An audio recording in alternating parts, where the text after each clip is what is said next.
Hello, everybody, and welcome to the second week of the EGFC Power 5 Invitational. We'll be playing out 4 weeks of pre-elimination matches where the Power 5 compete against each other to earn their seating in the EGFC Power 5 Invitational, a live event on January 18th and 19th at the OS Studios in New York City, leading up to the start of EGFC Season 1. These games will be played in a best-of-5 format over the course of 4 non-consecutive weeks.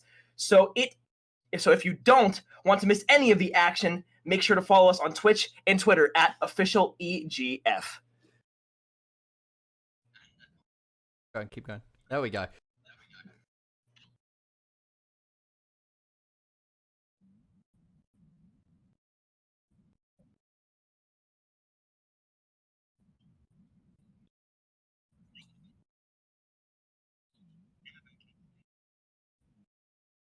I'm doing fantastic. Nothing better than a little bit of Rocket League on a nice Thursday night, about to get into the weekend, but of course, one more day, and finals week is still underway, so good luck, obviously, to these guys on the field, on the pitch, and off it as well. Hopefully they're studying, getting their noses in those books, and passing those finals with high-flying scores, but we're getting ready to get underway. On the right side in orange, FSU, and on the left side in blue, it is going to be the University of Illinois.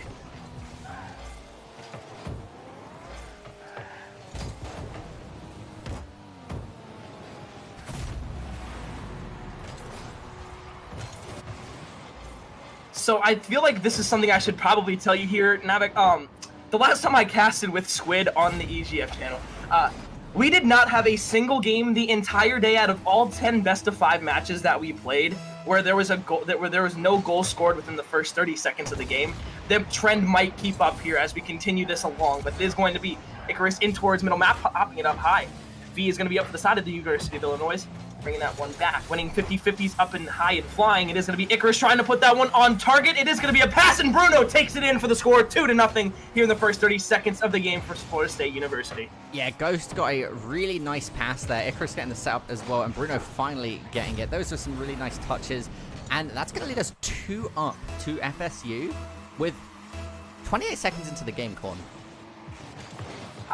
If you were to tell me that that was going to be the scoreline early on here, I would have called you crazy, but now it is going to be another pass, potentially for the side of University of Illinois this time, but a clear out towards middle map. It is going to be Icarus who clears that one away as well. Ty pops it up, but now another pass played in towards the infield for Florida State. Bruno trying to get a pass up to Icarus, but it will be a solo play over the top, not going to be able to touch off the backboard, and now it will be O-Ghost. I believe that's how you say it, O-Ghost? Yeah, O-Ghost. All right, putting a shot on target, not going to be able to fall.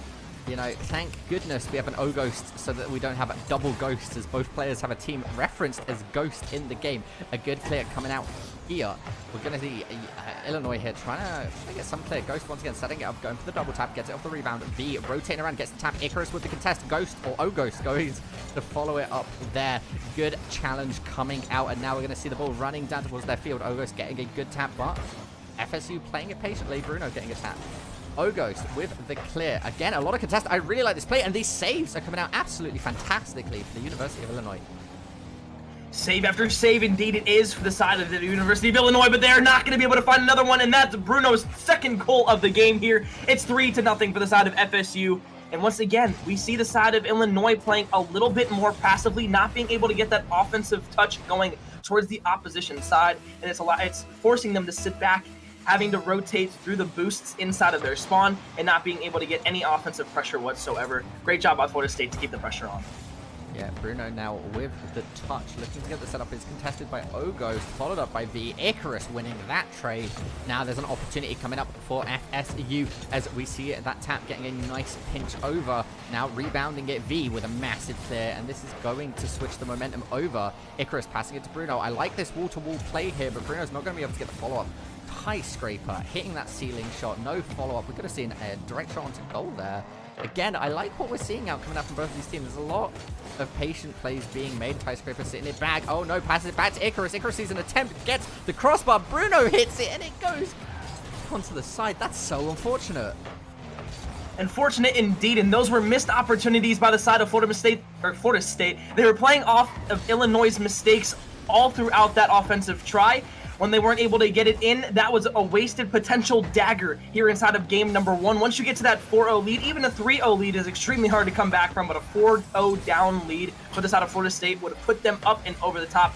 I feel like if they would have scored that one and put that one in, the momentum would have been too great in their favor. But Illinois, they still got a lot of time. 2 minutes and 5 seconds just about left here inside of game number 1. 3 goals is all they need, and Florida State was able to do that within, I believe, the first minute and 30 seconds of the game. Yeah, and again, that's going to be goal number 4. I was just about to tune in as you were saying. Time is a massive thing in Rocket League, and when you're able to see that, 1 or 2 goals coming in within the first minute and a half, you definitely can rebuttal that in the second half.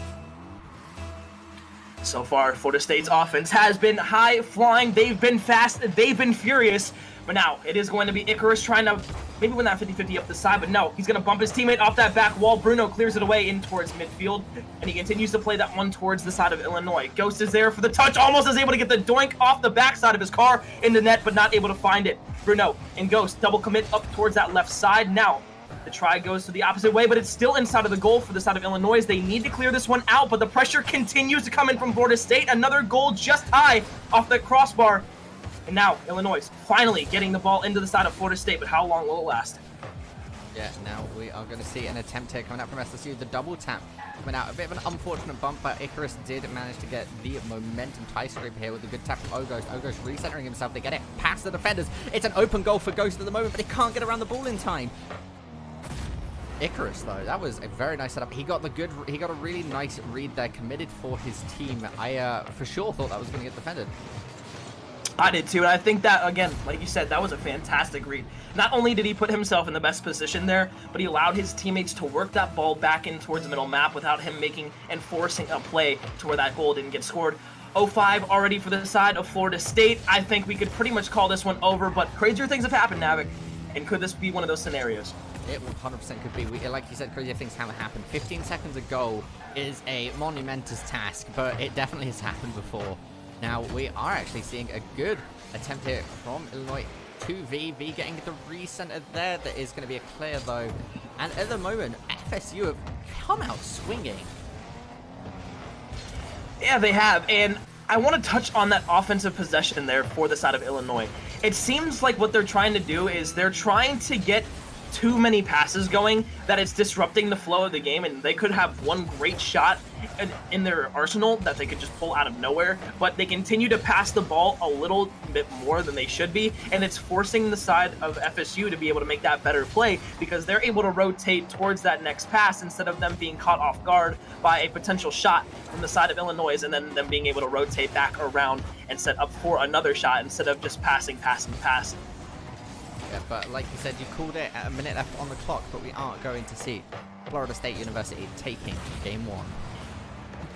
Very convincingly as well, I might add, and that doesn't do anything to the side of Illinois. They've still got 4 more games, I guess you could say, that they can come out here and absolutely dominate this Florida State side. It could be nerves, it could be, something of the likes there, but Illinois, if they continue to kind of play their own game and start making Florida State force some mistakes at their own hands, this game could be very, very different as we get into game number 2. But either way, hopping into game number 2 here in just a second.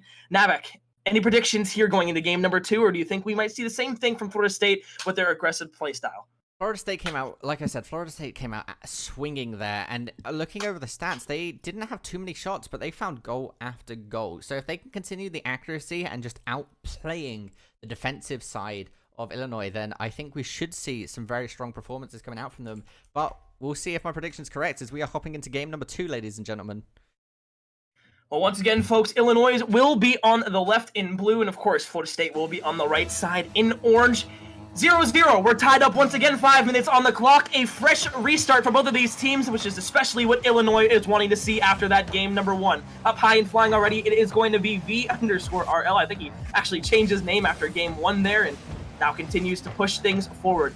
It is going to be pushing the envelope towards this side of Florida State, but Florida State will be able to get another large clear out, up off the wall for another pass. Can he go ahead and find the touch? Not going to be able to, but it is going to be a goal from Icarus following up the pass from Ghost. Florida State up 1-0 once again in the first 20 seconds of the game. Yeah, I want to highlight the teamwork here, right? Ghost saw the pass, the communication coming out, Icarus following him up, not too close to the wall, given a good distance in case he could get that double touch, and he was able to find it, and that is going to be the first goal, like you said, 20 seconds in. Well, the curse for myself keeps on going. Early goal games every single game, and well, if this curse is true, we might not be even seeing a game 5 out of any of these teams today, and that's not what we want. Of course, as spectators, as viewers, you guys want to see this one go the distance because, well, those are the most fun to watch. Those are the most high-pressured situations that you can find in Rocket League, but now it is going to be another pass up the left side on the blue side of Illinois, a bump out of the area. It will be Ghost. Gets a little bit of a late touch there, so he won't be able to follow it up, but his teammate is there to make a pass down the field. V is going to be there, but he is going to get a 50-50 win on the opposite side, and Ghost will take on Ghost in a 50-50 as well, and that one will be going back towards the other side. A lot of back and forth action, but middle map, the most important thing here inside of game number 1. Or 2. Yeah, and I just realized, I believe Oghost changed his name to just Ghost. It's just Ghost now. Huh. Well, that's interesting, you know? That's real interesting. And I guess it's the battle of the spooky boys here inside of game number 2 and this entire series. You know, I can't really say which Ghost has been better so far, but if I had to put my finger on it, just because of that game number 1 victory, I'd have to say the Ghost from Florida State. So, you know, it is Christmas time. We are seeing, you know, Ghosts of this, that, and the other, but at the same time. Goes to Icarus. RL seeing a chance there. Now Ghost, contests it, finds the dunk onto Bruno. Now it's an attempt coming out from Illinois here. We do see that clear, but Skyscraper gets a shot onto goal. Bruno going to be able to save it now. Bruno's going to be running it up. Skyscraper actually stealing it away. Icarus not flying too close to the sun, but Ghost finds the rebound, and that's going to be goal number 1 coming out from Illinois. Finally, they get some sort of momentum on their side, and this is what we love to see. Ghost must have heard my comment because he came out here and he put that one in for the side of Illinois, trying to challenge the Ghost from Florida State. These two haunting each other inside their heads. They're all in the mental. Remember, Rocket League is always that mental game as well, just like any other esport or sport in general. If you get in the head of another person or another player, well, that one could just do you the most gratitude and service. Yeah, Icarus now getting a lovely tap to Bruno. Bruno getting the rebound. Icarus trying to follow it up. Ghost rotating, finds that boost as well. He's going to have plenty left if he can find and be set up by his teammates. Bruno with a really nice touch, contested Skyscraper, passes it to Ghost. Ghost taking a shot, and that's going to be goal number 3 coming out for FSU. Anything you can do, I can do better. Bruno with an amazing ceiling shot pass into Ghost. Ghost, who anticipated that one absolutely perfectly, puts that one onto the right side where no one from the side of Illinois can get it. 3-1 for Florida State. 2 minutes and 50 seconds left. A lot of time left here in game number 2, but Florida State looks superior once again. Yeah, and Florida State, like I said, they are playing really, really well at the moment. Illinois finding their first goal this game, so they're starting to get their footing a bit more.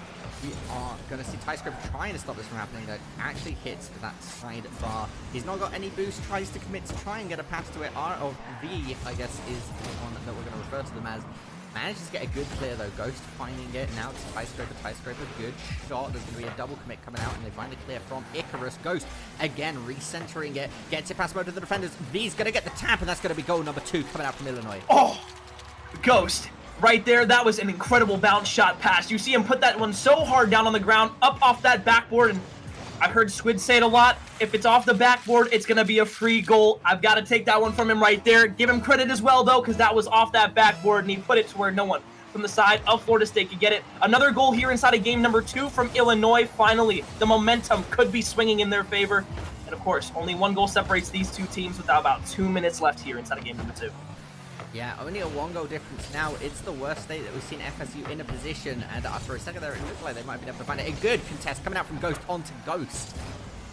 You know, that's really something. Icarus trying to get a bump coming out onto V from Bruno. Now Bruno getting the clear. Ghost looking to contest it here. Manages to get it. Skyscraper, though, not having that offensive rotation. Actually focused on boost. Good rebound. A fantastic hit coming out from Ghost of the FSU side. And again, it's going to regenerate. Good tap here. Could be an attempt. V, though, up in that defense. Bruno's going to try and contest it.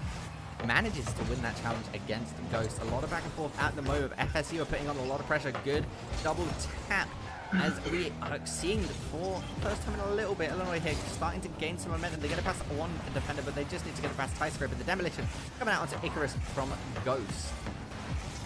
The biggest advantage for Florida State right now here inside this game is that they have the boost advantage. They're getting the boost pads where no one else is getting them from the side of Illinois, and they're also stealing that boost from them as well. They're making sure they're controlling the battle of it. They're making sure that they're in control of it the entire match. That way, when the side of Illinois tries to make a play, they can't make a great play. They can't just bring that one down and completely reverse the score on the side of Florida State, because they don't have the necessary boost to go ahead and do it. But the ball up high and flying. Icarus tries to make the save off the backboard, but it is going to be tied. He's going to put it in! Tie scraper with the score, 3-3. 38 seconds left here inside of game number 2 in Illinois. Finally showing the life that we thought they all had, and they're ready to go here in game, potentially push this one to a game 3, 4, or maybe even 5, depending on how far this one goes. Yeah, now even at 38 seconds on the clock, this may be the first time this series that we get to see overtime. That's not saying much though, considering we're only in game number 2. You're making me lick my lips. We had 10 games on the last stream that none of them went to overtime, or actually only 2 of them went to overtime, so this is beautiful for me, but a shot on goal from V is not going to fall. Bruno with an incredible save, and now it is turning around. A bad touch over towards that left side is going to allow the side of Florida State to push up. Shots in position off that back wall. Now a middle map pass isn't going to fall. VRL almost is able to get the dunk, but now an open net on the other side. Tie scraper the last one back. Can he do anything with it? Bruno, Icarus up in the air. Ghost trying to make the save, but it's not going to go over. VRL is going to be able to make the save, but Ghost up once again. Can he find the shot? Icarus puts it on goal. Another opportunity for Florida State to put this one in. Up and once again, but the ball is going to touch, and overtime we go. Yeah, ladies and gentlemen, we are now in overtime, and as we get into this kickoff, we do see it fall in the favor of FSU as V tries to get it past them. They're not going to be able to tie scrape with a really good hit though, but it lands in Icarus's hands. Icarus has got the boost. He's ran this in multiple times throughout the series, but he's not going to find the same technique that he has been managing to do. Good recenter here. We're going to see Bruno attempt to clear it, but he isn't going to find it. The demolition coming out onto Ghost there from Icarus. Now, we need to see FSU get a massive clear and find it off the backboard, but the play here might be exactly what they need. Ghost actually deciding to rotate into that defensive threat because FSU, oh my goodness, I thought Ghost saved it, but that is going to be game number 2 going towards Florida State University. That one hurts if you are on the side of Illinois. You bring it back from an early deficit, and then the way you lose in overtime is a long boom clear down to the opposite side. That has just got to be a heartbreaker for the side of Illinois. Florida State will take game number 2. They'll put this one at match series here in this best of 5 series, but don't count Illinois out. Again, I know we said it all throughout that game, but we have finally seen a spark igniting the fire that could potentially put this one at a reverse sweep possibility. I'm not completely sold on Florida State winning this series yet. I'm not completely sold on Illinois making the comeback, but if there's one thing I will say is we love a good story in Rocket League. Yeah, no, it's always great to see teams come back. You know, we've seen reverse sweeps happen before. We love it every time it happens because it's unbelievably hype. And coming into game number 3, I'm pretty interested. That was much closer than I expected to after we saw that game 1. Oh, indeed. And I think it's also important to look to the supporters of both of these teams as well. I see, when I look over this chat a little bit in between the games, I'm seeing a ton of Florida State hype. I'm seeing a ton of Florida State fans. If only we had some more Illinois fans in the chat, maybe they're even looking over there to see who's cheering on for them and whatnot. But either way, folks, game number 3 about to get underway. Once again, Florida State in orange, Illinois in blue. Match point for Florida State. If they win this, they win this series. If Illinois wins this, we go to a game 4 and potentially even more with a reverse sweep try in their favor. But it is going to be a clear back towards the Florida State side. A nice pass up to Bruno. Bruno puts a shot almost not on target. And that one's going to fly back the other way. There goes now with an attempt, manages to contest one of them off that backboard. Are we going to see goal number 1 coming out from SSU? We almost did tie scraper though with a nice save. Icarus resetting that ball there, recentering it. Bruno's getting the touch, using the boost, trying to center it back up for his teammates, gets the triple touch. It's going to ride against that wall for a little bit here as we see the attempted clear. A bit of panic, I think, coming out from Illinois there, trying to make sure that that ball doesn't sit in front of their goal because that's how you score. And now, Born, hit me with it. Yes, sir. Well, what I was going to say is, when you said panic right there, I think that's a key word to use because when you talk about panic in Rocket League, before, in game number 1, I talked about keeping a cool head, keeping your composure. When you talk about panicking, you're making mistakes, and that's what Florida State's doing. They're forcing the mistakes out of Illinois right now, and that's why they've been able to win those last 2 games. They forced a hard rotation in that overtime from Illinois, and were able to make that long clear, but a beautiful save there from Ghost. Takes that one and keeps this one 0-0. The first game that I've casted in a while that the first goal of the game hasn't been scored within the first minute. Yeah, and I think that's a key point of this 3rd game, right? Is that We've not seen an early goal. Skyscraper with a touch there. That might be extremely unfortunate as it looks like it's going to go in. And that's going to be an own goal. I'll give him shot of the century for that one, though. And if he only would have put that one on shot on the Florida State side, that would have been perfect. Look at that bat. That was a beautiful, beautiful clear over to that side. A great back touch. And, of course, a redirect as well. That was pretty. it was a very nice and clean setup, but unfortunately, you don't want that happening into your own goal, especially being clean into your own goal. Yeah. Uncontested as well. You'd at least maybe expect a potential save from the teammates there, but a boom on one side. This is their opportunity to make a shot happen here, but not a pass. Just a straight shot goal with someone guarding it. And those are also the plays that Illinois need to focus on too, right? You need to make sure that you're getting those infield passes like Florida State just tried to do there. Those infield passes are what is going to put you above and beyond your opponent because they're not going to be able to predict every single touch that you have. And if you do the infield plays fast enough, that's going to be the bread and butter to your game. And so far, Illinois just hasn't been able to do that. They had that one bounce shot, but another goal goes in here for Bruno. 2-0 for the side of Florida State. Yeah, that was really nice coming out from Bruno here. You see Ghost setting it up. Bruno decides not to contest it, just to follow it up, and he gets that little bit of touch, redirecting it straight into the goal. There was an attempt to be made there, but nobody was rotated for that angle. It's a hard angle to save. Indeed it is. Kickoff once again, though, it is going to go the way of Ghost, but now Florida State going to be trying to defend this. Another touch in towards the middle map, but it's actually going to be put the other way. Now a pass to Tyler, or pass to V. V in towards middle map to Skyscraper. Skyscraper ain't able to find anything there. Bruno now bringing it back the other way. And again, Florida State, just a mirage of pressure coming onto the side of Illinois. They have not been able to find a way to counter it yet in any of these games. Even in that second game, it was close, but Florida State prevailed because of what they have done all series long, and that is have pressure and use the mistakes of Illinois against them. Almost another own goal there as well. But Navik, if we want to see Illinois come back in this game, right, after another goal goes the way of Florida State, what is the most important thing that they have to do here in game number 3 up at match point to make sure they bring this one back and force the game number 4? Well, at the moment, their rotations need to be improved, right? I think communication might be breaking down a little bit on the side of Illinois, and they just need to be getting those defensive rotations, not getting the double commits that we're seeing, and just managing to be a bit more present on the map. Here's a good attempt coming up from Ghost. Really nice setup, but again, Icarus was right on top of it, managed to save it, and he might just be able to get this straight in. Good Ghost save. finally coming through with the save. A great one at that, of course. But now, a 50-50 win for Ghost is going to push this one back the other way. Bruno in towards middle. It is going to be V who makes a great save to bring that one out, but still the pressure once again for the side of Florida State. Up off the backboard, tries to make another touch. He's going to put it up for his teammate, and Ghost puts it in. 4-0 for Florida State, and this one is all but over with that goal. Illinois, you got a minute and 45. Are you going to make it happen? We're all rooting for you to bring this and push this one further. We want to see more Rocket League, but unless you're a Florida State fan, of course. But either way, Florida State up 4-0 here on Illinois, is looking to bring this one to a 3-0 win, and the Broomsticks with it. Yeah, and this might actually be the 5th goal. Ghost there managing to get the save. Playing it, patiently. We're going to see the demo coming out onto Skyscraper. The commit, good pass onto Icarus from Ghost there. Unfortunately, doesn't quite find the connection he's looking for. But like you said, we're all rooting for Illinois at the moment to try and make a comeback. We want to see more Rocket League. But with the defense that is FSU at the moment, they've only let one goal slip this entire series. One thing we also got to talk about, this is a 3-0 out of the side of Florida State as it stands, and both of these teams come in at 1-0 apiece. Both of these teams have an undefeated record, and Florida State is right now making the push to be the first 2-0 team here inside of the Power 5 Invitational. Yeah, and like we said at the start of the show, of course, this is all but pre-elimination to seeds. We're going to see the 5th goal coming out from FSU. But as I was saying, these are the pre-elimination matches, and these are going to decide the seeds at the LAN event. So no team can drop out at the moment, and maybe some teams aren't taking it seriously because of that. I hope not, because every team should be doing their best to try and practice. Because when it comes to that LAN event, you want to win it.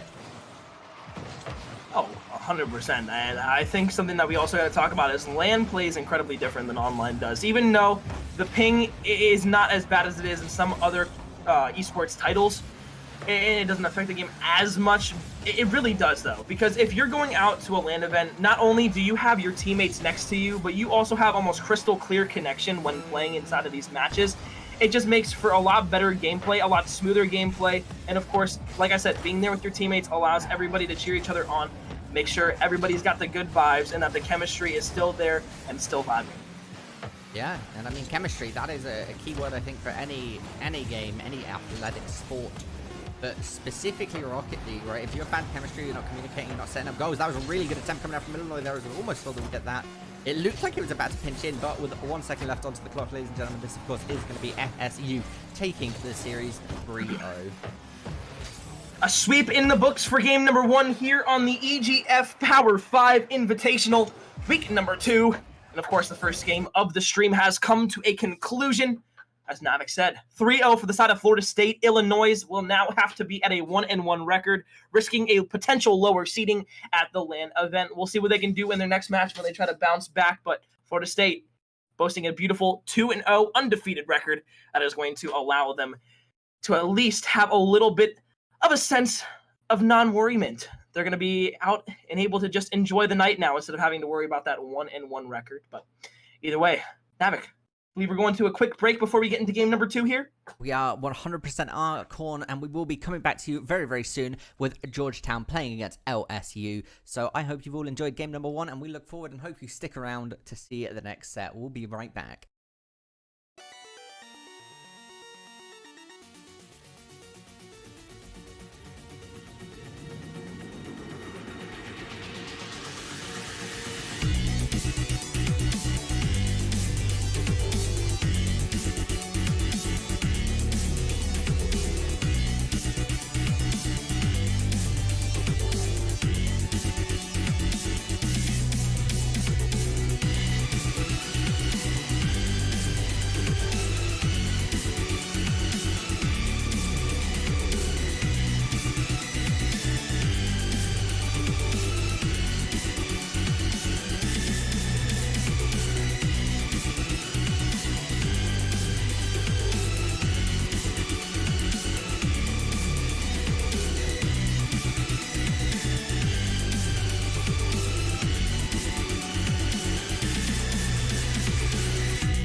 Ladies and gentlemen, welcome back. And it is time to get series number 2 underway. On the right side in orange, LSU. And of course, on the left side in blue, it is going to be the Georgetown Hoyas. And we're getting this one underway. It is going to be Bates who takes it up the right side, while Zion going to be able to clear this one away. But if you guys see this LSU team, you guys might notice them from the CRL, or the Collegiate Rocket League sphere. But Sharp going to be able to put that one down. 1-0 up already. First 16 seconds have gone by. LSU up 1-0.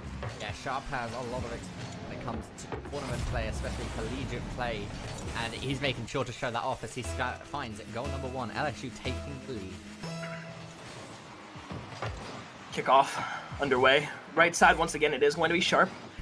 I've been trying to make the plays here for this LSU side. Reverb. Bringing it over on that left side. Wall now Bates in towards middle. A lot of high-flying passes between the left and right side. LSU controlling the boost, though, for the side of Georgetown. Georgetown hasn't been able to really get a full boost pad here or there in the last couple minutes, but the last couple seconds, I should say. But I'm taking this one the other way. Bates tries to get a pass in towards middle, but Sharp is going to be there for the touch. But now a boom comes through. A demo is in. Won't make anything happen of it, though. It will be LSU playing this one a little bit more slowly. And now T-Bates, a good setup cleared away by Zion, rebounded by Sharp. A lot of back and forth in this corner. Good corner play coming out from Georgetown, though, as they do end up victorious. Kuko, T-Bates stealing it away from Kuko. Good shot onto goal there. Gonna go in, hits the crossbar, bounces back to Sharp, and Sharp's gonna put it in. Beautiful pass plays here from the side of LSU, continuing to be the team that we thought they would be coming into this game, but Georgetown, let's not count them out. I think it's important to say, though, if you guys weren't here for the first stream, we talked a little bit about each team in here, and, the teams that won in week 1 were Illinois, Florida State, and LSU. All of them winning their games in a 3-0 fashion, all having a 1-0 record. The other teams on the recipient end of that, well, one of those teams is here in this matchup. It is Georgetown. They were 0-1. They were taken down in a 3-0 fashion in week number 1, and now this LSU team is trying to go ahead and make themselves and boast a nice 2-0 record to be up there with Florida State. Well, the side of Georgetown is trying to get that first win on the board here over the side of LSU as well. Yeah, and at the moment, LSU is not giving Georgetown a chance. We're applying pressure after pressure. Georgetown looking for that breakaway. He will whiff the ball, unfortunately, here. This gives LSU an opportunity, but that is going to be a clear. LSU actually just standing there. Reverb with a really good read, passing it to his teammate. That's a shot on goal. Zion saves it, followed up by Sharp. Sharp finds it. Shot after shot after shot. It's like we were out at the bar or something like that, but now it is going to be a college team playing. They're going to be able to put that one in once again. Sharp, a beautiful, beautiful play there, and it is going to follow once again a 3-0 lead for the side of LSU. Georgetown now trying to make a comeback. You know, Navik, I got to ask you. We talked about it last game. What does a team need to do in order to make a comeback? And it is now a 3-0 lead for LSU, a team that's 0-1 here with their record, trying to make things work, trying to make ends meet, trying to be able to get that first win on the board. What is the most important thing that they need to focus on here in this best of 5 series? Well, applying pressure, which they're definitely being able to do at the moment. They need to gain full control of the here as well. They managed to smidge it away for a little bit, but that gets past one. He just needs to get it past Reverb. Reverb's going to say no. The demolition's going to come onto Zion. Centered back up here. Ewell sees an opportunity, finds the goal. So you ask me, how does a team come back? And I'm going to tell you exactly like that. Applying pressure, taking shots, finding goals. Couldn't have said it better myself. Sharp tried to go for the squishy save there off the backside, but wasn't able to get there in just enough time. Kickoff once again, 3-1 for the side of LSU. Georgetown looking to make the comeback here. Only down 2 goals with about 2 minutes and 30 seconds left. A lot of time here, but a ceiling shot does come through. Bates will be holding down the angle in towards middle map, and something that we've seen LSU have a lot of this game is middle map control and the ability to contain that middle map. A great save there from Zion. Will be allowing his teammate to bring that one out the other way as well. No shot on the side of LSU. That does fall to the back of the net. Still 3-1. 2 goals is all that separates the two teams. Yeah, and now we are seeing, once again, Georgetown being able to bring it forward a little bit. Back and forth again. We see it again, though. As I said it, as soon as they get the opportunity, LSU manages to steal it away. Zion here contesting. T-Bates going to get the shot. Ewell getting a good setup here. The double tap off of the backboard. Gonna find goal number 2. Wide open net there. No one was rotated back after Reverb was up. Sharp just did not have the position. Didn't realize or read that Ewell was going to be up there. Puts it in off the backboard. And now it's a 1-goal game. 1 minute and 45. Still so much time for either of these teams to go ahead and find themselves a goal, but Georgetown looking to try and ignite the fire that they've had hiding inside of them for so long here in game number 1. And I think we could finally be seeing it happen, but no! Bates is going to be able to take that one off the top of the top of the arena and put that one in off the beautiful pass there from Sharp and Ewall, who combined to make that one happen. Again, 1 minute 36 left onto the clock is not a lot of time, but you need to be scoring, what, a goal every 45 seconds? That is 100% in the realm of possibility. We've seen faster goals happen, but what we can't be seeing is LSU scoring this 5th goal if you're a Georgetown fan, and if you're an LSU fan, you just want them to keep scoring. I think that's the tale of two stories, right? You got one team who just wants them to have utter domination. You want another team who wants to have the other team have a chance in the game. But if you're a caster, if you're a spectator, if you're anything like that, you want to see this one go the distance. And another shot on goal there. Well, we talked about that 45 seconds on average. That one was about, I believe, 30 to 35 seconds. So a beautiful shot there is going to allow him to set that one up, only down by a goal once again. The side of Georgetown looking to make this comeback possible. Yeah, that was 32 seconds, but as we enter kickoff again, this is going to be, I presume, the final kickoff. This is going to decide if Georgetown can bring it into overtime or if LSU can solidify their goal. And that's a really good attempt at Zion with a massive save. There's a lot of back and forth at the moment. T-Bates going to Sharp, getting the rebound. We see, again, a nice setup back to Sharp all over the place. Ring around the roses. Reverb, though, not going to be able to find the connection that we were looking for. T-Bates recentering Sharp with a shot on goal. Nobody in defense. That's going to go in. Goal number 5 goes towards LSU and puts them in that 2-goal lead, like we were saying, which may be the nail in the coffin for game 1. That was a fast goal. That one got launched. There was nothing this side of Georgetown could have done when they were that far off of rotation to rotate back and grab that one out of the net and get a great save. That was just a beautiful shot there. A very fast shot. Indeed, I believe that was about 75 miles an hour. I'm not sure what that is for in kilometers, but in miles per hour, that was something. But either way, Georgetown now down by 2 goals. Once again, they try to make another play on the side of LSU, but has just been a mirage of high-flying and fast shots from the side of LSU. Team plays coming out seemingly of nowhere and just being able to score goal after goal after goal. Georgetown gets close, but then LSU seems to pull away once again. What do you think the secret formula is here for this LSU team? Is it the infield pass plays, or is it the more aggressive play style in general, or is it the culmination of the two? LSU's communication seems to be really solid. The infield pass plays are really good, but not only that, they're getting good reads and just making good calls. And that's going to be game 1, like I said, going to LSU. And if we take a second here to just look over the stats, I'm sure we'll see a pattern emerging a little bit throughout the series. And this is exactly what I was going to bring up. We see 5 shots from Sharp, 7 shots from T-Bates, 5 shots from Reverb, and only 3 shots from Ewall. Is the only one with counted shots. Zion doing absolutely phenomenal on the saves, but they weren't given any room or an attempt to try and put pressure on it. They did a couple times. They managed to find the 3 goals. All 3 of them, like I said, made by Ewall. So all they need to do coming into the next game here is apply more pressure, because they're clearly able to score with Ewall on the ball. I mean, that's an incredible stat line, though, to have 17-3 from LSU to Georgetown, but having Georgetown have 3 goals to their 3 shots. They're converting every time they get a good shot on goal. They're just not able to get a lot of shots in quick succession like the side of LSU can. So what that allows for is Georgetown to, be able to bring themselves back in inch by inch. But when LSU pulls away, it seems like they're pulling away foot by foot, yard by yard.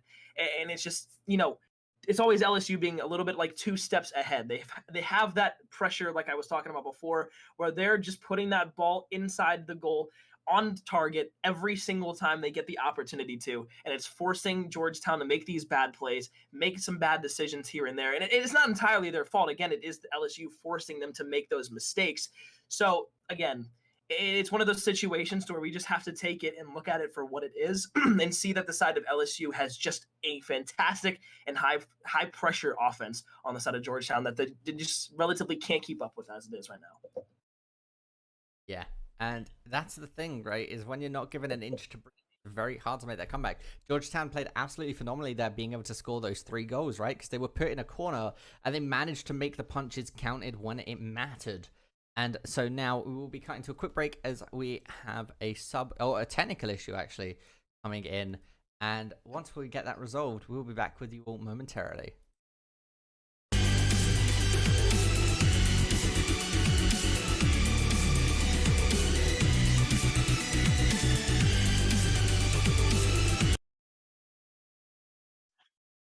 Folks, welcome back. It was quite literally a very short break, and LSU once again will be on the right in orange, and on the left in blue, it will be the Georgetown Hoyas. And as we continue this one, we talked about it right before we cut to that 2-second intermission period, that LSU has had a fantastically, incredibly good offense, and that's just the base of what you can say for it. There's so many things that could go into what you're saying to make a great argument for why they've had such a great game so far, but you just see a shot there, obviously doesn't get followed up immediately, but the bump does come through from Sharp. Reaver is going to be able to put it, but a great 50-50 win from Zion is going to allow that one to be saved and put out towards the middle map.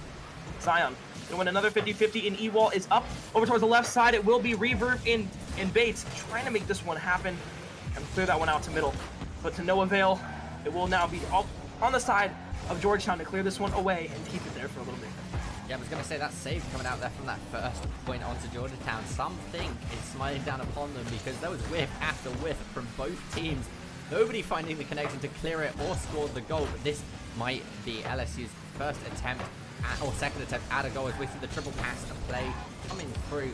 Reverb not finding Sharp, however, is going to put it in. If Zion just... I know it's unbelievably hard and it's 100% hindsight, but if Zion just let that bounce, it would have been fine. I was about to say the same thing. He was trying to make the best play scenario there, and you can't blame him for doing that, but I do agree. If he would have just let that one go, it would have bounced out. But who knows? His teammates might not have been in position, but that almost was a quick goal right off the kickoff to the side of LSU. And, well, if you're the side of LSU, that's something you love to see. If you're a Georgetown fan, well, that is something you are kind of nervous and shaking in your boots about. But either way, Reverb trying to make a play here. It is going to be Bates controlling mid-map once again. That's what we've talked about, controlling mid-map up and over the opposition. Bates is going to be able to put that one in. That's going to be, I believe, that's either his first or second goal of the game. It is going to be his first goal of the game. 2 assists, though, for Reverb, going for a playmaker medal as well. Teammates with a really good read there, psyched his opposition out, got a good pop, shot onto goal, and that's going to be, like I said, goal at number 2. And now we're going to enter kickoff. We see LSU winning a T-Bates. Oh no, that was Reverb, sorry, getting that hit. T-Bates passing it back. Oh! My goodness. That is unfortunate. Again. Just a series of unfortunate plays from the side of Georgetown. I mean, that one probably would have went in, but there would have been one to save it back inside the goal. I believe Zion was the one who was there to save it. That time, another teammate goes up for it. It pinches almost perfectly, and it was a lot harder of a shot than it even was intended to be from the side of LSU. They go up 3-0 over the side of Georgetown, and a little bit of a miscommunication there as that ball is not going to be moving here for a couple of seconds at least, and it's going to allow LSU to get set back up and bring it back to the Georgetown side of blue with about 3 minutes left in the game. Yeah, and oh my god, Zion! I was going to say we're going to see another goal coming out from LSU, but Zion with the absolutely phenomenal save going to be coming out there. Kuko now has a ball control, loses it away to Reverb. Reverb centering it. We see Sharp and T-Bates with the opportunity off of the backboard here. Back to T-Bates. T-Bates is shot to goal. That's going to be going on before. When I saw him take that shot, I thought that was going to be wide left for a little bit. Not too wide left, but I thought it was just going to be left a little bit. A fantastic angle there from Bates just to sneak that one in on that left side. Put it again where no one else could touch it, and that is all where it comes down to control. LSU have so much control of where they're going to put that ball on target, and they've been able to showcase that here in game number 1 and 2, as another one is going to fall 5 down. Georgetown needs to make a comeback now, or it will be at risk of going to match point down 0-2 in game number 3. But I mean, Navik, if I had to be a betting man, I would say LSU take this one. I want to be extremely positive for the Georgetown fans, and they always have a chance here, but this has been a very dominant game from LSU. Yeah, I mean, we're just entering halftime now, right? There's still 5 seconds left in the first half, so anything that's happened in the first half can happen in the second half, but that's going to be number 6 coming out by Reverb. Really, really nice, clear, assisted by T-Bates there. Really good read. Reverb on top of it. Really, really well done. And yeah, I mean, 6 goals ahead. You hate to see it going to Brazil, but we are on that collision path. You know, I'm never against a good Brazil. I will never say I don't want a Brazil, unless it's like a game 5 or something like that, and like it's like really close neck and neck, and we want to see that one go to overtime. But you know, I don't think anybody's ever against a Brazil in that sense, because well, it's impressive. to say the least. It's very impressive. If you can go ahead and go out there and get up on a team 7-1 or 7-0, when you're up 6-0, that's still impressive. But nonetheless, Bates is going to try and put that one up. And just look at the positioning from the side of LSU that they have here.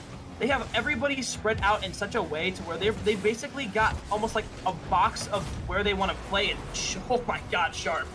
Can we replay that one more time? I just want to see this once again. This was masterful. Buko tried to make a good save there. I liked the attempt. Just slipped slightly too early, killed all of his momentum, and just could not get towards the ball. So he just ended up dipping there, stationary in the air, and then I think everything just fell apart again. I feel like these are communications where one player is possibly making a call out saying they're going to make something, they go, and that's going to be goal number 8. It's not looking good for Georgetown. Not looking good at all. We talked about the Brazil potentially, and then now with an 8th goal going in, this is just an onslaught from the side of LSU. Game number 1 was close, but I think it's important to go ahead and look at the shots once again. 0 shots on goal from the side of Georgetown. For the side of LSU, they've already got 14 shots on goal right now. Yeah, T-Bates here looking to make it 9 as a good hit comes out. A lot of pressure again, still coming out from LSU. Again, Reverb getting that recenter clear. Still a minute and a half left into the game stage. This might be an unfortunate situation, but we see a 10-0. I mean, they scored, what, 6 goals in a matter of 2 minutes and 30 seconds? Almost another one there. Make it another one there. Yeah. Does this kill all the momentum for Georgetown going into that game 3 if they get, knocked down this bad in a game like this? Or do they just say, you know what, we're done with this game, we're just going to focus on game number 3 and really figure out our rhythm going into I think that depends on the team and their mentality, right? And whoever their team captain is perhaps given a bit of a pep speech. But at the moment, I don't think anybody is going to sit here and say it's not demoralizing getting 10-0'd. It's rough. With a minute and 9 seconds left still. It's not like that was one of those last-second goals either. They have a potential to bring this one to even higher scores. And at this point, this is what? Just inflating their stats, right? Right, but what Georgetown could do at this point is kind of play it for fun, reset, take that minute of time, right? And this is why I say a team should never surrender, especially when they're losing this hard. Because they don't need to worry it goes at this point, right? They're not making them back up. They can use this as spare downtime, right? To kind of mentally reset, get themselves coming back up and get them into a more positive mindset. They don't need to play their hardest. They don't need to mentally waste a bunch of energy on this game. It's a sweep it and move it. Vodable, very well-known caster, once said, or says quite frequently to be fair, that at this point it's garbage time, right? And he means that in the best intention because it is just time you can kill, mentally reset. You don't need to worry about it. Yeah, that is a term that you hear a lot in every sport, right? Take football, for example. You have that last couple minutes of the game, like if it's in the 4th quarter or something like that, and one team is up 45-10, for example, right? Those last, like 6, 7, 8 minutes of the game, that's going to be your garbage time. That's going to be your downtime. That's going to be where teams are just going to be trying new plays out. That's where they're going to be putting in players that don't get to play all that often. And of course, that's when backups and stuff like that come into the game. The garbage time here, I think what you were saying earlier, that they can use it as a mental reset. I think not only can they use it as a mental reset, but while they're playing the game, I think it's important for them just to have fun with each other and just like try to get something going here. Like even if you don't score anything like that, like just play around with the ball. Pop it up, let your teammate maybe go for a touch off the backboard, or just go for like a ceiling shot, or just something fancy, something special where you can be like, oh, that was beautiful. And that can just get the vibes back on almost instantly. A bit like that. There you go. Exactly. Like we were saying, 10 seconds left onto the goal, 11 goal differential, but I don't think Georgetown cares at this point, because they knew they weren't going to bring it up, and look, they managed to find their groove. Ewell came in with a gorgeous pass from Zion, and they're going to finally go, and that's what we want to be talking about, right? We want to be seeing them, kind of like you said, doing something a little bit fancy, kind of getting in there, making it happen, and at the moment, they managed to make it happen. Now, look, they're playing well. They managed to get it past 2 defenders. It's 1 second left onto the clock. We're not going to see another goal, but they managed to score 1, and that is a huge momentum mental reset after almost being 0-12'd. Well, if there's one thing I can confidently say about being a competitor, is that we do not like getting shut out no matter what it is. Even if Georgetown just put that 1 goal on the board, they can confidently say that they didn't get shut out, and they at least scored 1 goal here in the game, even if it was in the last couple seconds of the game in garbage time. They still scored, and that's the most important thing there.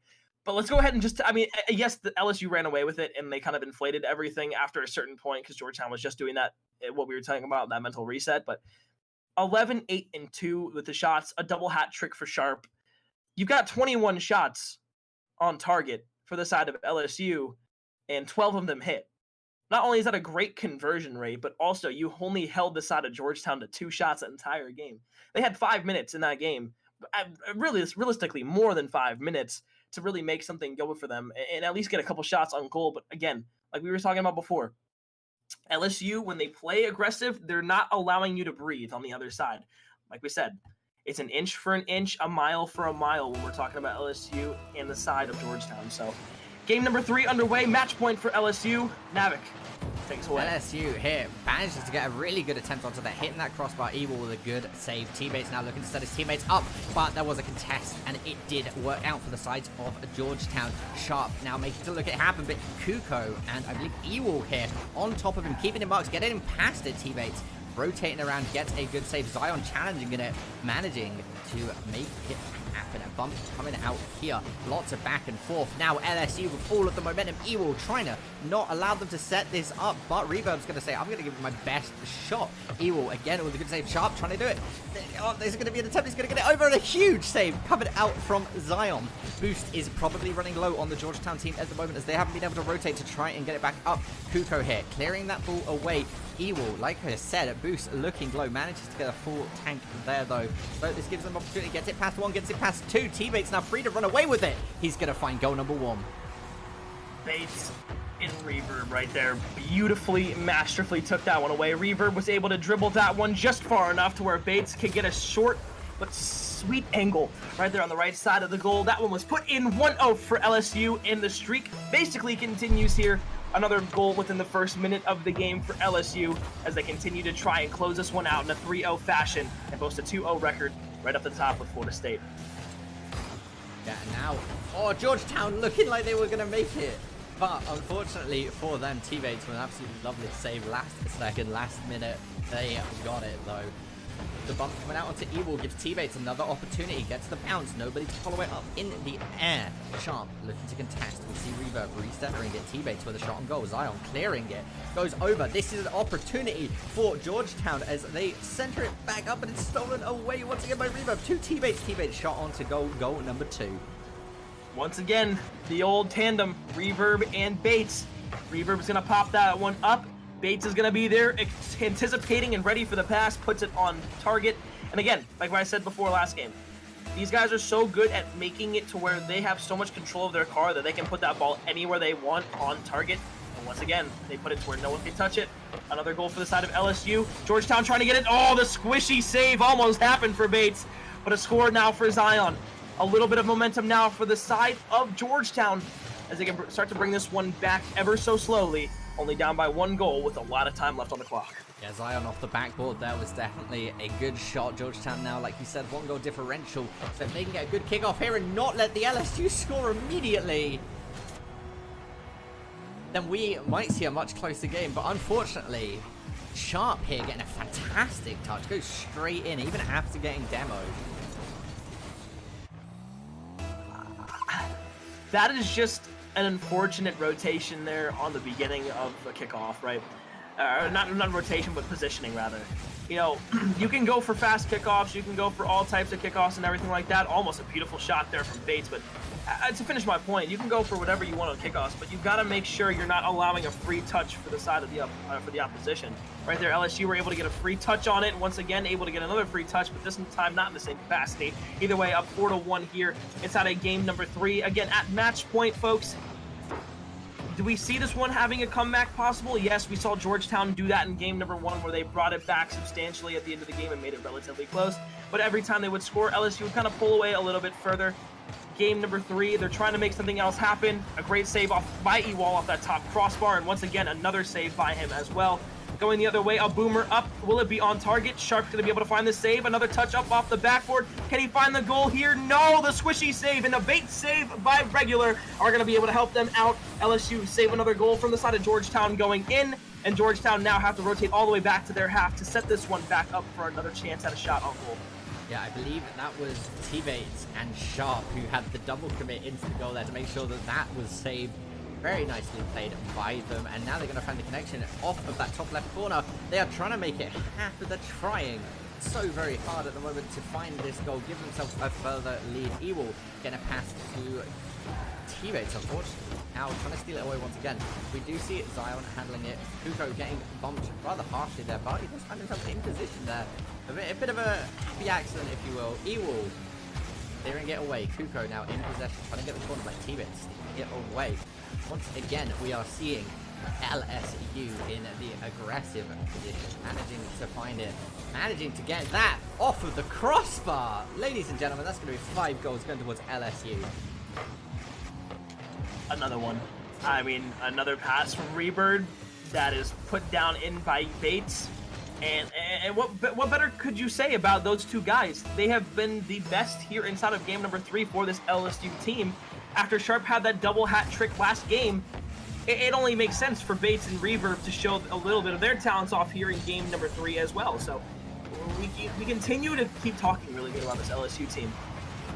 We continue to keep talking about this Georgetown team and what they can continue to do better, but it just seems that every time they have a play going for them, it's some sort of mistake that they've forced on their own, or just great positioning from the LSU team that they're simply not ready for. Right there, it was a triple commit from the side of Georgetown in 3 different spots, and it was just unfortunate because that one gets snuck right past. Now we're 1 goal away. LSU just 1 goal away from getting the Brazil here in game number 3. And of course, this last game is going to decide everything. If Georgetown can't come back 5 goals, they will go and lose the series 0-3, and LSU will win, of course, 3-0, but more importantly, have a 2-0 record while Georgetown has an 0-2 record. Remember, folks, just because you lose this doesn't mean you're out of the push for the land, but it does mean that you will have a worse seed going into it the more games that you do lose online. Yeah, and that's going to be the Brazil, ladies and gentlemen. Like Corn said, if you don't know what a Brazil is, it's where you get 1-7 because you know, use it to spell out Brazil. And T-Bates. Again, this man is putting in goal after goal. The teamwork coming out from LSU. They're definitely a team to be reckoned with. Like you said, they've got plenty of experience overall. As T-Bates going to try and run away with it once again. Zion with the tap. Reset immediately by Reba. Now going to go to Sharp. Sharp's going to find that 8th goal. 51 seconds left on the clock. Corn. The only question I have now inside of this game is, will we be seeing another double-digit win for the side of LSU? That's it. I don't know. 51 seconds. I was going to say that's a hard one, but they have been putting in goal after goal very, very quickly. I mean, I think inside of game number 2, we saw them put on 4 goals within 20 seconds of each other. I want to say that's true, but I don't have an exact, you know, statistic for that. Yeah, I mean, Sharp here. It looks. Get it. Good play. A good shot coming up from T-Bates. Nobody going to save it. That's goal number 9. Born, you might be right. We might be seeing another 10 or double-digit scoreline. That's what we're hoping for. I do apologize for my dogs barking. I have no idea what they're barking at. If you'll excuse me 1 second. Alright, well, I guess we're into a solo cast at the moment, ladies and gentlemen. With 30 seconds left on the clock, we're going to see the kick off. Now, we see LSU once again manages to gain ball control. Another attempt that's going to be recentering the ball. Kuko with a good save. Zion now in position to set his teammates up. Gets a nice clear to Kuko. Kuko going to be getting it away sharp. Stopping it, though. Not quite making that massive clear. He's looking for the greatest touch. But it doesn't go in. Sharp with an opportunity. Going to be setting up for his team. Zion with a good... Yeah, could steal away to Ewell. 4 seconds left, so 3 seconds left on the clock, ladies and gentlemen. That is going to be the series going 3-0 to LSU. Beautiful game out of LSU, and of course 3 beautiful games out of them as well. Georgetown, they tried their might in game number 1, game number 2 and 3. Unfortunately, they just were not able to be as aggressive as that LSU squad. But just take a look at LSU right there. Like, that says it all. 12 and 13 shots just out of Sharp and Bates together. That combines for 25. They had 29 total shots on goal in one game of Rocket League. Sometimes you don't even see that between two teams combined in an entire best-of-5 series. Just to put that into perspective, they had 29 shots on goal. Yeah, they played that extraordinarily well, and they did take a dominating victory. But ladies and gentlemen, we will be jumping to a quick break as we move on to watch Washington State playing against Ole Miss. I want to say one more thing real quick, though.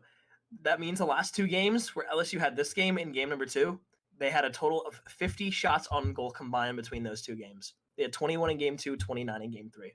Oh wow, yeah, that's a lot of shots. But like I said, ladies and gentlemen, we'll be right back with you momentarily.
Ladies and gentlemen, welcome back to the EGF Invitational for the Power 5. It is week 2, and we've got two more fantastic teams here. Ole Miss versus Washington State. This will be the final match here tonight, but on the right, in orange, will be Washington State, and on the left, in blue, it will be Ole Miss. Folks, it's going to be a great one. Grab your popcorn, buckle your seatbelts. It is time to get this one underway. The final game of the night here on the EGF official stream. And this one is going to be over towards the orange side, first of Washington State. I believe both of these teams come in here with an 0-1 record. So both of these teams trying to get their first win, and one of them will get their first win here inside of the Power 5 Invitational. Navik, what do these teams need to do here and focus on inside of game number 1 to put themselves at an edge over the opponent? Well, besides at the moment, we're very, scoring? very early into the game. But yeah, rotations are good, communication's good. And I know you said besides otherwise, but scoring seems like a good idea. Just a bit, I think.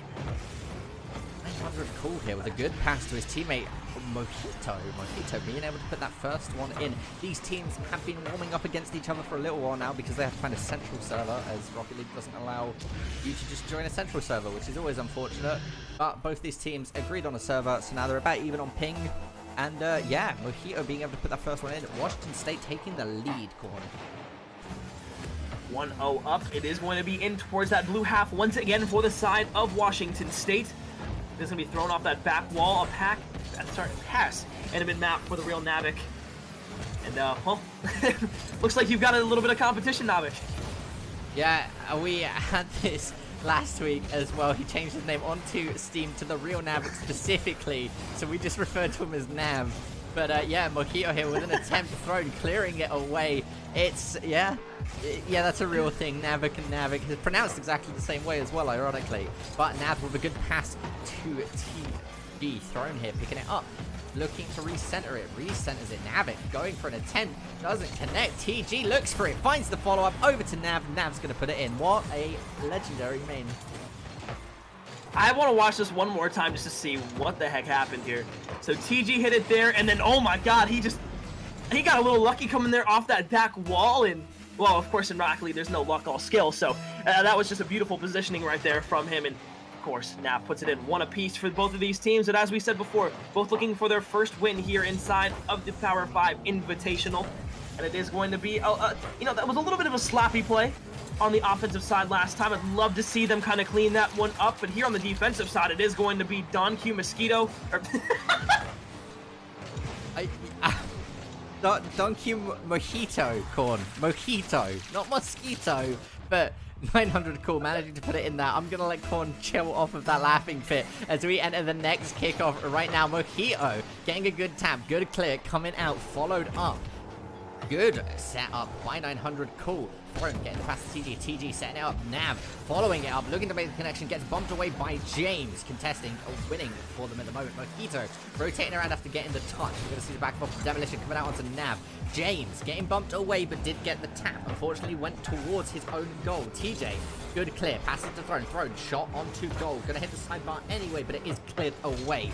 A lot of back and forth as I still hear Corn giggling in the background. Cool, 900 managing to get a good tap here. Nav with an attempt at a shot onto goal. Cleared away by TG. There is so much going on at the moment, ladies and gentlemen. Nav here with an attempt. Did I say that? 900 cool actually has the attempt thrown.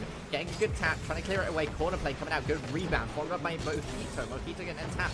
Not going to find the connection as it doesn't hit the backboard. Good clear coming out from TG once again. There's a lot of back and forth, but at the moment, Washington State is putting on the pressure. Good attempt onto goal there. Thrown, clearing it away.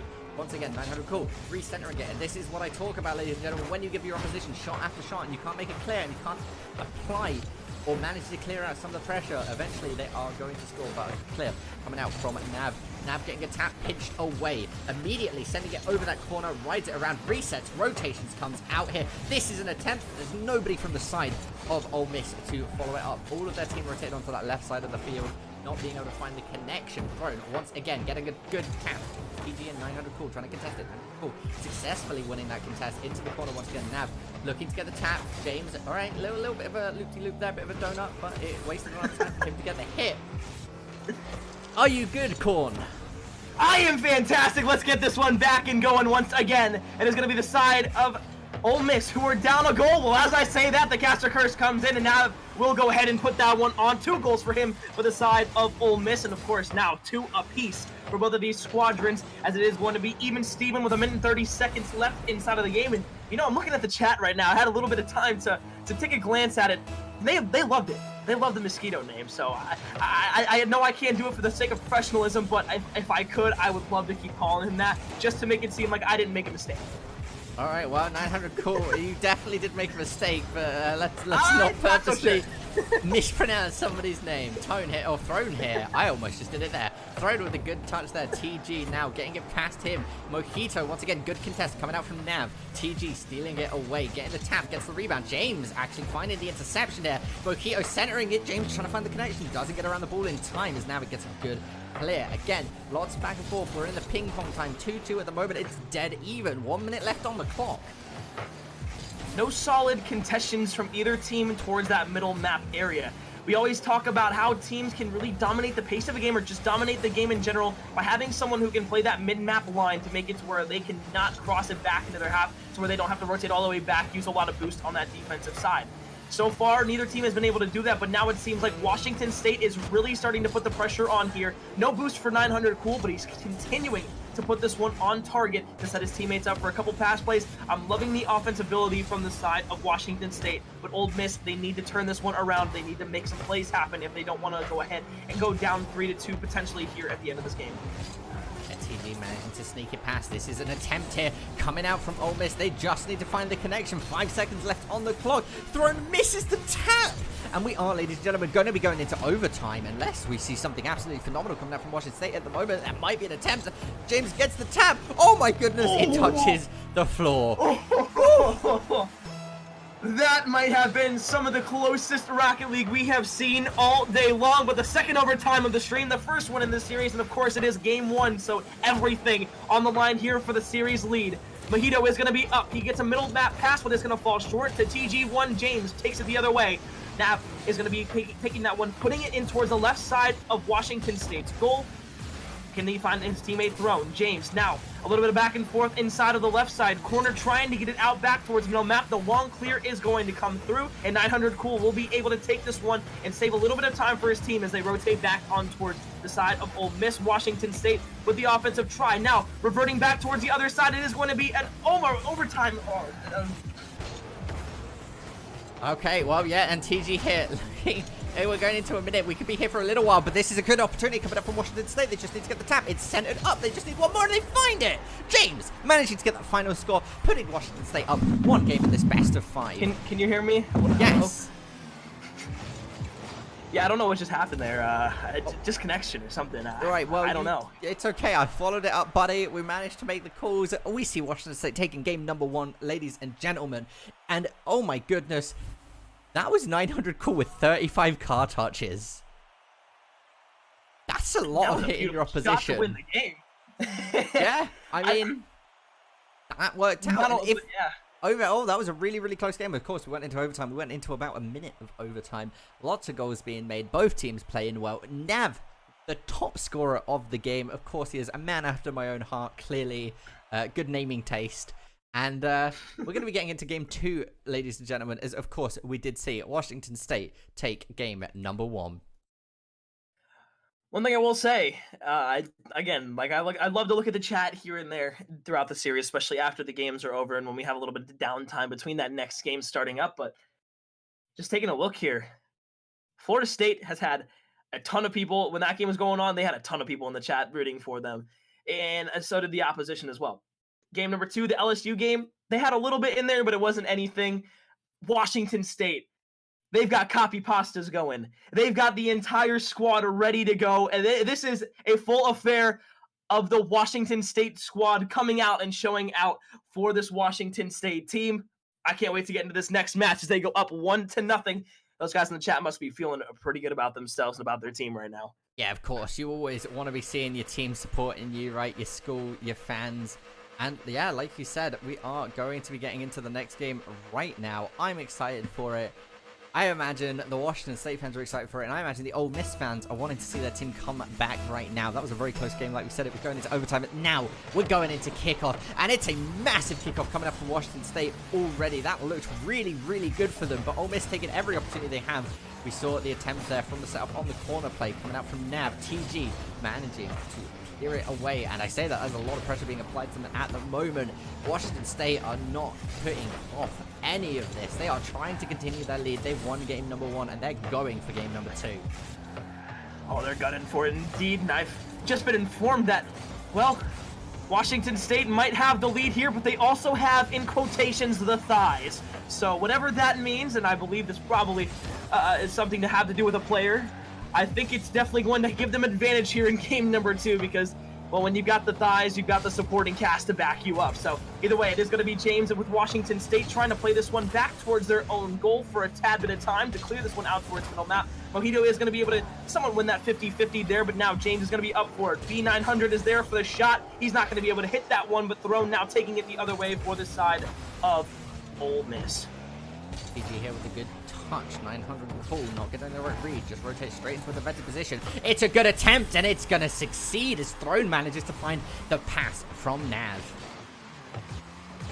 Ole Miss with the first shot here in game number 2. They weren't able to do that in game number 1, but here they have found themselves a little bit of time. They found themselves an opening, and of course they found themselves the lead here early in game number 1. Still 3 minutes and 50 seconds left. Don't count either of these two guys out, either of these two teams out rather, as it will still be 1-0 the side of Ole Miss. And at the moment, okay, we're going to see a lot of pressure again at the moment. Ole Miss finding pressure to take the lead, right? So like they're now feeling a bit more confident. They can play a bit more aggressively. TG trying to get the fake away, which actually might have worked out for them, but he isn't able to find the follow-up touch. Throne actually gets it though, and now if Mojito doesn't clear it away, the bump coming out onto Nav is exactly what they need to do. In the really, really nice position at the moment, and this is what we're seeing, right? We're seeing Washington State play aggressively. They're not afraid to bump. They're not afraid to get dirty, knock people away, just completely throw them off with their attempted shots and positioning. And hey, if it works, it works. Throwing up the left side, trying to bring this one out of his own corner. They've been stuck there for quite some time now, but finally they're able to get a long clear. But once again, we talk about it, that middle map player who's able to control the tempo of the game for Washington State is going to allow them to be there. James actually just pops that one back down to their side. Not going to be able to, oh, that was so unfortunate. 900 cool. His tires went up on the wall just a little bit there, and you'll see in the backside, you'll see that car just unfortunately get off balance a little bit, and he's got to try and make a little bit of a flick play to get that car back and stabilized. Unfortunate, but playing the mistakes of Washington State is Ole Miss, and they continue to go through here. It could be potentially a win here for the side of Ole Miss, and that would be absolutely incredible. Not only would that be the first game where we'd be guaranteed not to have only 3 games in it, but we'd actually have a series on our hands. Yeah, and at the moment, okay, all right, good attempt taken up from front, shot onto goal. Mojito managing to find the save. B900 cool.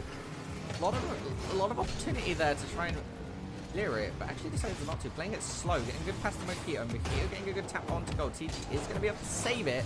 He needs to get that second hit though to give it some momentum, clear it away. Oh, the air dribble comes out, is contested away. I thought we were going to see some freestyle coming out. Good. Another opportunity there for the side of Washington State, falls through. Shot on goal, once again saved there by TG1. Save after save, shot after shot, nothing will fall for the side of Washington State. 900 cool, it was almost able to put another shot down there, but it wasn't able to fall. Now it's going to be for the side of Ole Miss, trying to get this ball out of their half. Could the mistakes be forced? It is going to be a demo onto one of the Ole Miss players. Washington State still have the advantage here and the ability to get this one scored. James rotates all the way back. A long clear does fly through. Mojito is going to be able to be there. B900 cool. We'll put it down and we'll pop it off the crossbar. 1-2. They're still down, but that is momentum right there if I've ever seen it. The 1, 2, 3. James up to Mojito. Back to 900 cool across the map into the goal. That's a pass play if I've ever seen it. And the thighs coming out in full fashion for the side of Washington State. Yeah, and now we have a minute and 20 seconds left onto the clock. This could be an attempt coming out from Washington State. It is saved away by TG. Like you said, right, there is a lot of pressure being applied by both teams at the moment. Washington State swinging back, of course, but when you have a goal lead that on this do at the moment, they are managing to keep it well. They lost game 1, right, so they definitely want to come into game 2 winning, and this might have been a... Okay. Nav was in position there. I was going to say that might have been a game-losing mistake. 900 getting the rebound. He's good. Oh, my goodness. Whew. That was a bit close for comfort. It was looking a bit dicey. Mohia, once again, James not ready for him, actually, to get that really nice clear. Could have set it up really, really well. Maybe a bit of miscommunication coming out. Maybe just not confident in his own ability, or even James's ability. As now, a good tap coming out, recentering it. Once again, going to try and get the double tap. Throne, clearing it away. Mohio in the air. Off of the backboard, setting himself up, gets the tap, 30 seconds. What did we just see? Mojito up off the backboard, lets it drop down, barely gets it over TG1, and that's another goal on the board. 2-2, 28 seconds left, somewhat reminiscent of our last match when it went into overtime. Folks, are we going to see more of the same here, or will it be the side of Washington State or Ole Miss that can put a shot on goal? It's going to be 900 cool on that backside, popping it in towards middle. Throne is there, up and ready to get that reception of that pass in towards middle map. It is going to be dependent on who it will be there, who will be ready for those attempts. But now it's going to be up. James off the backboard. Can he find another player? 900 cool is there, but not able to put it down. Mojito is there. Can Mojito put it in? Oh my God, Mojito! The 0-2 down comeback, and they put it in. The thighs to the mosquito. Oh my God! That was a play. That was a setup. If you're Ole Miss at the moment, you are kicking yourself in the leg, because that was absolutely fantastic play coming out from Washington State. Like you said, in quite an excited tone, we do of course see Washington State taking that last second buzzer goal. It happens, and it was deserved. I think that played it really, really well. They managed to get it.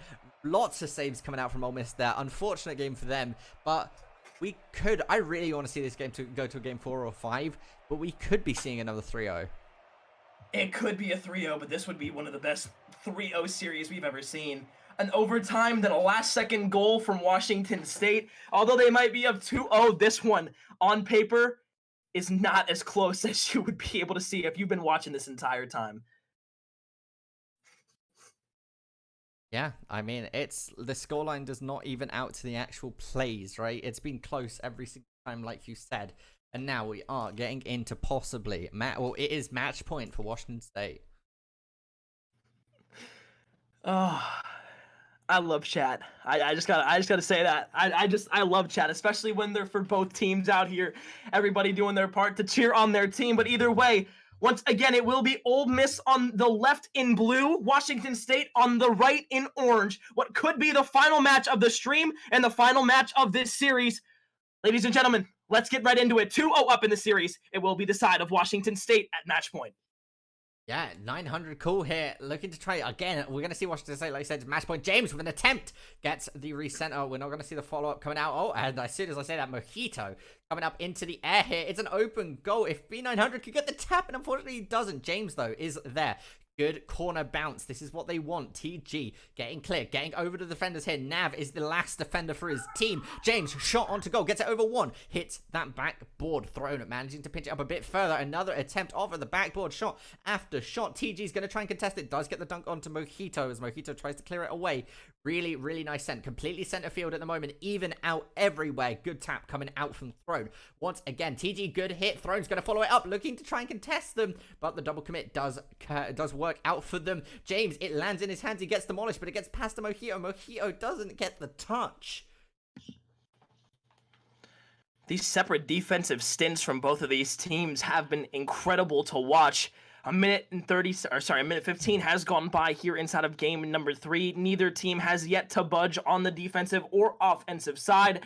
They're trying to prevail, but another missed touch there is not going to allow that ball to be centered just yet. Another pass in towards middle map won't be able to go. A 50-50 win for the side of Ole Miss. Now, putting pressure on the goal. 900 Cool will be bringing that one out to the right side, trying to get it up and over. One realizes he backs off and now is going to be able to put that one up towards middle. He's able to win it for the moment, but then Throne takes it to that left side. A player back in towards middle will be James once again, who is there waiting for the reception of that unfortunate touch from Ole Miss. 900 Cool in towards the middle. Mavic. As we continue to see this game go on, what's going to be more important as we get down to the end? A good offensive pressure or more defensive pressure from either of these teams? I mean, at the moment, it's so back and forth, right? Any slip could make it happen. Offensive pressure is obviously going to work out, but the most important thing coming out from either of these teams is rotations, as this is an attempt from James, and they save it! TG with the touch completely clears out. Ole Miss feeling absolutely phenomenal at that one. It was looking so scary, but they got the save. They came in. They made it happen. TG now with an attempt for a good clear. Stolen away by 900 Cool. 900 Cool looking for the double tap. Navic with the clear. James once again looking to run it in. Now he's way out of position from the rest of his team. Navic just had to get it past Don Q Mojito, but they managed to get it past. Oh my goodness, this is so back and forth. James going to make the runaway. It's going to go over, and he's going to find the goal. Just barely is able to pass that one up off the defender. And my goodness, you see the CRL Season 2 contender. That's James for you, folks. He's been a little bit more quiet this game than some might have expected, but here inside of game number 3, he's got the first goal, and he's got the lead for Washington State. Again, match point. The side of Washington State win this game, they will 3-0 the side of Ole Miss. If Ole Miss wins this, we will be going to a game 4, but 2 minutes left. Both of these teams have been almost dead even the entire series. I think this one might be either going to an OT or Ole Miss will bring this one back. It's going to be close. Putting in a lot of good attempts. TG with a good touch. This might be it for getting it past Don. Don with a good save again. Demolition put out onto 900 Cool from TD. Bro, playing it patiently, playing it slowly does get some quick games. They just need to play carefully. They just need to be precise plays. And if they can find one more goal, we might be going into overtime once again. These games have been so close. The scoreline doesn't say it, but Nav with the double tap, getting it past the defenders, is going to find that goal for Ole Miss. Another beauty tying the game up at 1 apiece, and this one's just getting better. Some say luck, some say skill. I say calculated. Another goal does go through. And with 1 minute and 30 seconds left, one of these teams will win this game, whether it be in regulation, overtime, or whatnot. This one's going to be fun to watch, folks. Off the ceiling! Ceiling touch almost goes through! 900 Cool almost put that one in, and that would have been one of the goals for the ages. Yeah, Ole Miss definitely doesn't want that happening to them again, right? Like getting a possible tie into overtime stolen away from them at the last second. There's a minute left on the clock, but that would have put them on a dicey track. Now, once again, we do see Washington State. Oh my goodness, that was almost an own goal on the pass back towards his teammates here. Throne is gonna get the touch, but it's not gonna work out in the direction he wants. TG trying to stop the momentum. It bounces back positively for Washington State. Once again, stealing it. It's, again, any mistake that they make feels like it's a massive detriment. Right there, that whiff was huge because it gave them momentum. But Mojito was on top of it. TG here with a good touch. He's going to get it off of the backboard. Nobody to follow it up from the side of Ole Miss. Really, really clear shot here. Throne's going to slow it down, but he's not going to get the clear. And that's going to be goal number 2 going towards Washington State. Oh, that has got to be heartbreaking if you're on Ole Miss. Throne tries to bring it over to that left side where Nav was waiting for that pass. Unfortunately, just hits off the top of that car a little bit too lightly. He got just there a little too late. And that one was just plucked right out of the sky, put right in towards middle map. And, oh my god, almost another goal going through right there. It is going to be another goal. James, once again, he's got the hat trick in game number 3. And they've got the lead with 22 seconds left. This one is all but over. Navic. What do they do here? Well, what you do is you try and score 2 goals in 11 seconds average off the kickoff, right? Which is 100% possible. But every second that runs down here is absolutely massively detrimental to them. And if they manage to find another goal, which James was trying to make that commitment so hard there, ladies and gentlemen, I think it is safe to say we can say congratulations to Washington State. Oh my goodness. It's over! One more goal. It's not over until it's over. If this is kickoff, if this is a kickoff goal coming out from Ole Miss, oh my God, tap into the sidewall, set themselves up, we could be seeing overtime. 2 seconds left onto the clock, ladies and gentlemen. The countdown doesn't start until the ball is touched, so this could be it. And okay, well, that was a bit anticlimactic, but there we go.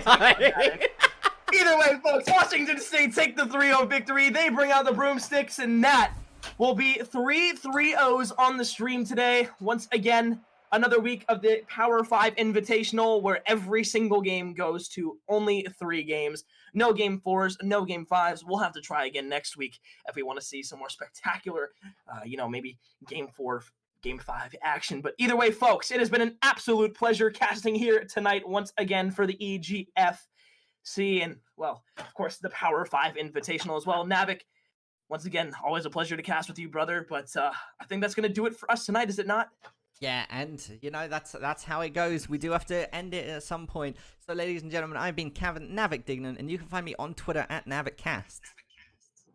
And I have been Alex McCormish, and you can find me on Twitter at McCormill. But one more thing I want to say to all the people watching inside of the chat right now, all the Washington State fans, any Ole Miss fans that are out there as well, Florida State, any of the teams that came out to support the stream today. We love you guys. We love seeing you interactive in the chat and just having a good time with you guys with all the nicknames and everything for the players. Was a great time today. So without further ado, Navik, take us away for the end of the stream here. Ladies and gentlemen, I hope you've all had an absolutely fantastic time watching. I want to congratulate all of the winning teams and thank all of the teams for participating. Of course, we will be taking a short break because of the Christmas time, so we won't be playing next week. However, if you want to find out when we are playing, you can follow us on Twitter and Twitch at official EGF for all those updates and announcements. So make sure to do that. And once again, I have been Navik, and it has been an absolute pleasure casting for you all, and we can't wait till see you next time. Douche.